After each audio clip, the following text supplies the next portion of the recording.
Welcome to Thriver TV, the place to break free from narcissistic abuse with quantum tools and understandings. These are the questions on so many people's lips. Do narcissists know what they're doing? Do they ever regret their behaviour? Do they ever atone for what they've done? If you want to know the truth to these questions, then watch on, because I'm going to answer these questions and more in today's Thriver TV episode. Before we get started, thank you everyone who supported the Thriver mission by subscribing to my channel. And I'd like to remind you, if you haven't already, please do. And if you enjoy this video, make sure to give it a thumbs up. Now, let's get started on this very important episode by looking at a humanity-based system of regret, and then we can move on to what narcissistic regret really is. Let's have a look at understanding genuine regret. Genuine human regret contains the following vital points: remorse for what happened to others, a desire to resolve damage caused to others, wanting to atone and amend for future behaviour. Does this sound to you like what a narcissist is capable of? Of course it doesn't, because it isn't even what a narcissist wishes for. He or she does not want to be vulnerable, real, genuinely apologetic, or hand over anything to others that may leave them susceptible to them.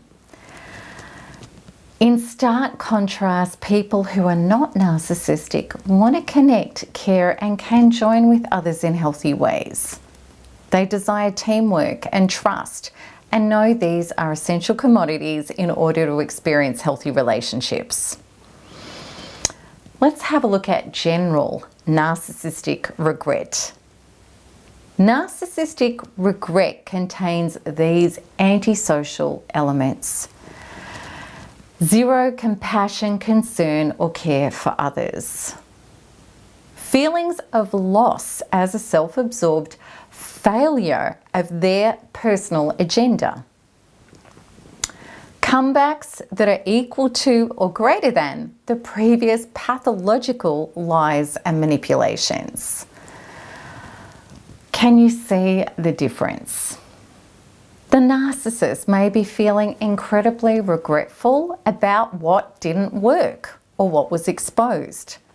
But this is purely about the narcissist, no one else. A prime example is when a narcissist is dumped by someone else. He or she may feel the terrible regret of losing narcissistic supply. However, the object of supply is simply an object. This person was being used as a tool to regulate the narcissist's emotions, without the exchange having anything to do with the other person's feelings, rights, or identity. The narcissist may feel such terrible narcissistic regret that he or she may feign responsibility or remorse, which may even come complete with crocodile tears. Likewise, the narcissist may regret discarding you if you don't crawl back to him or her. But it doesn't mean that they feel sorry for the horrible things that they did to you.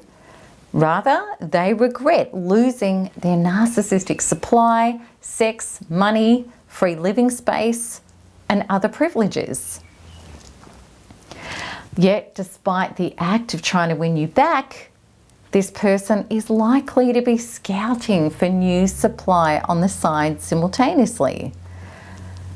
As soon as a new source of supply, another object, has been secured, then there is zero regret in the losing of the old source. And of course, it comes complete with a total malicious discard, much like one would eliminate an old pair of boots that one no longer wishes to wear. Let's have a look at extended narcissistic regret. This next bit may really shock you, and I actually hope it does, because it will allow you to stop trying to believe that a narcissist can adopt the genuine regret and remorse that normal people have, or that somehow you're going to be able to help them reach this level of humanity and emotional maturity. The reality of narcissistic regret in regard to their behaviours is more sinister than you may have ever believed. Not only do narcissists have a stunted ability to have genuine regret for what they've done to other people, they have actual regret regarding not being able to be more of a law unto themselves and inflict even worse conscienceless acts. Examples of this are married or committed narcissists having to fit in with socially accepted monogamy and not being able to have sex with just anybody they want. They regret that.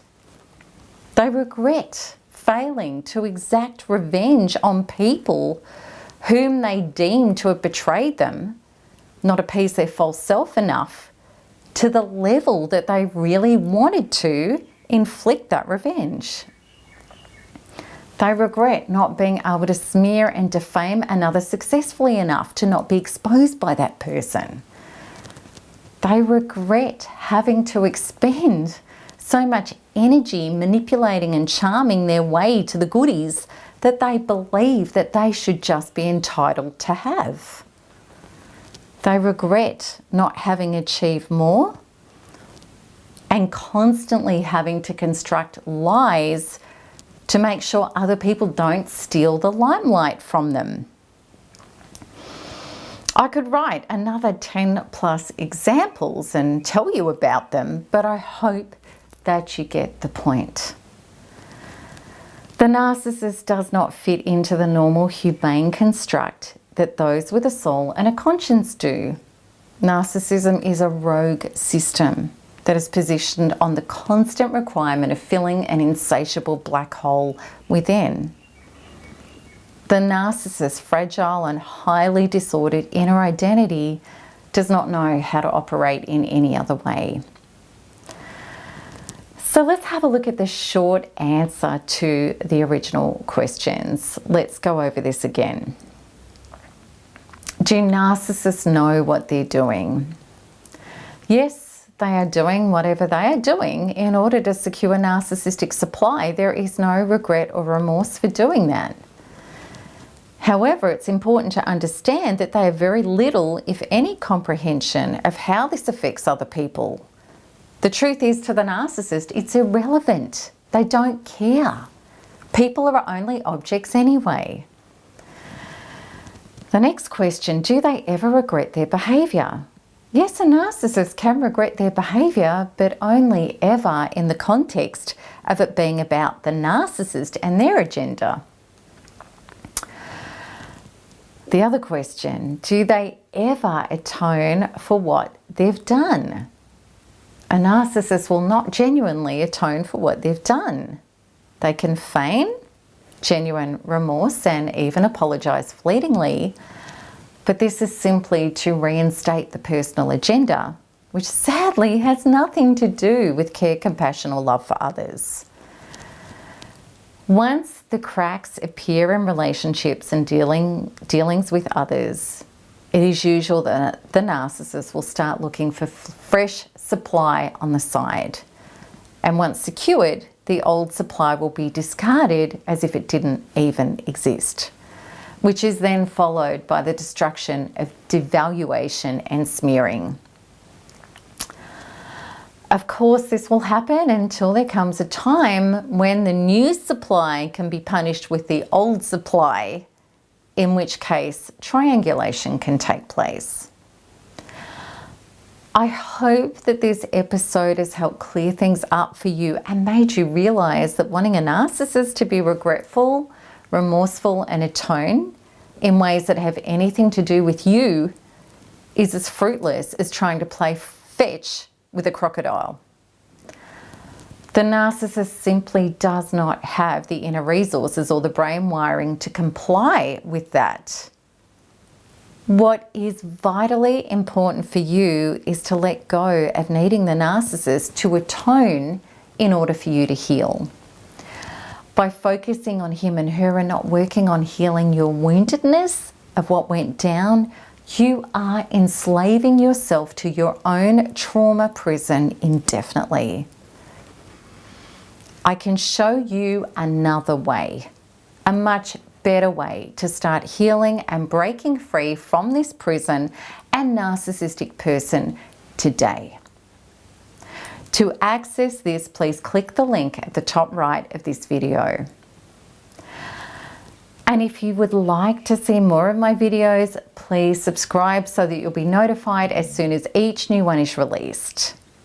And also please share this episode with those who you know are hung up on wanting the narcissist to be remorseful, which of course is a really common thing until we work on our Thriver healing.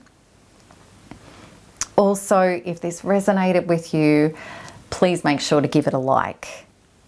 And as always, I look forward to answering your comments and your questions below. So until the next one, keep smiling, keep healing, and keep thriving, because there's nothing else to do. Lots of love. Bye-bye.